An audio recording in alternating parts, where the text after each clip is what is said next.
Alright, welcome back Victorum Gaming fans. We got another SPQR video today. We're going to do another unboxing. This time we're going to unbox the Macedonian Pezhetairoi or Pezhetairoi. Really not sure on the pronunciation there, so hopefully I didn't butcher that too much, but we'll get this box open and we'll take a look at everything, so stay tuned.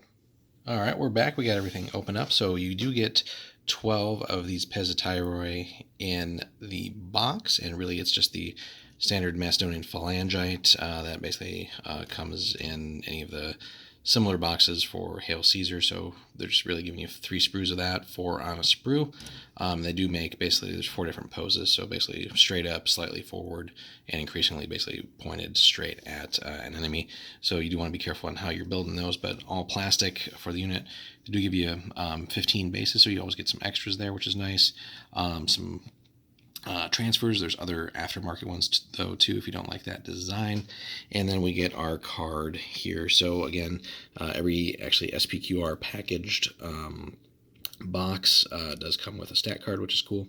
So we see again that they're Pezhetairoi, 16 denarii to start with, infantry minions, large shield, and a pike.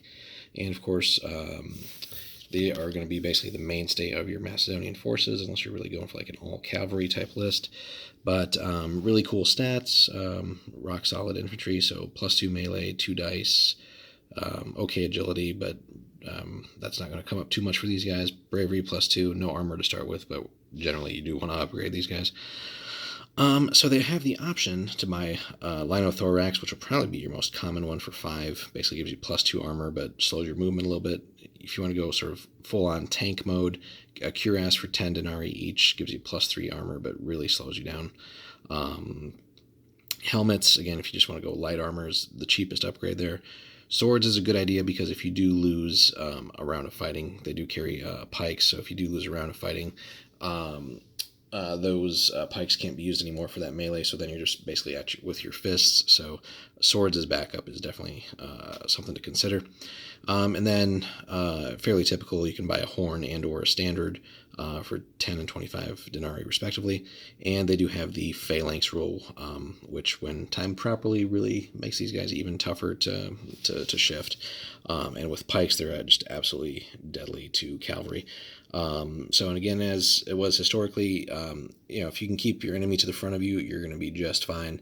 It's really when these guys get flanked, especially if they did form a phalanx or charge in the rear, where things tend to go south for them. So, but that's where heroes can come into with, there's many different talents that can definitely buff this type of unit and also make them a little bit more mobile and flexible. But the phalanx rule, so basically as long as you have 10 or more of these guys, they do get to perform the phalanx rule. So really cool. And a full table of these guys massed up together really looks awesome, especially when they're painted. So definitely, again, a great unit for Macedonia.